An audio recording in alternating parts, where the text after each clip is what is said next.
आपण पाहत आहात महाराष्ट्र न्यूज मराठी, एक ध्येय परिवर्तनासाठी। वारकऱ्यांच्या सेवेत कुसुम वात्सल्य फाउंडेशनचा अनोखा उपक्रम। अध्यक्षा वैशाली पाटील यांच्या पुढाकाराने 220 वारकऱ्यांना तेल, मसाज व औषधोपचार सेवा। संत तुकाराम व संत ज्ञानेश्वर महाराज पालखी सोहळ्यानिमित्त पुण्यातील कुसुम वात्सल्य फाउंडेशन ट्रस्ट या सेवाभावी संस्थेने एक आगळावेगळा व सामाजिक जाणीवा जागवणारा उपक्रम राबवला।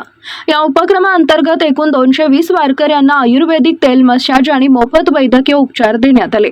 या उपक्रमाचं विशेष आकर्षण म्हणजे संस्थेच्या संस्थापक अध्यक्षा वैशाली पाटील यांनी स्वतः वारकऱ्यांच्या पायाची सेवा केली। वारकऱ्यांच्या थकलेल्या पायावर त्यांनी स्वतः तेल लावून मसाज केला आणि त्यांना मोफत औषधं देण्यात आली। त्यांच्या या सेवाभावी योगदानाचं सर्व स्तरातून कौतुक होत आहे। राजू सांगळे, संतोष मळेकर, सुभेदारताई नाईक आदी कार्यकर्त्यांनी सक्रिय सहभाग घेतला।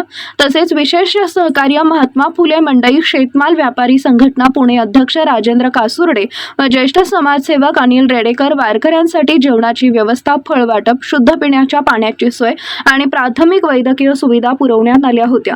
वारकऱ्यांनी या सेवेला भरभरून प्रतिसाद दिला आणि ही सेवा म्हणजे खरी विठ्ठल भक्ती अशा भावना व्यक्त करत फाउंडेशनच्या कार्याची मनपूर्वक प्रशंसा केली। कुसुम वात्सल्य फाउंडेशन ट्रस्टनं आपल्या सामाजिक बांधिलकीचं भान ठेवत एक प्रकारे सेवाभावाची नवी उंची गाठली आहे।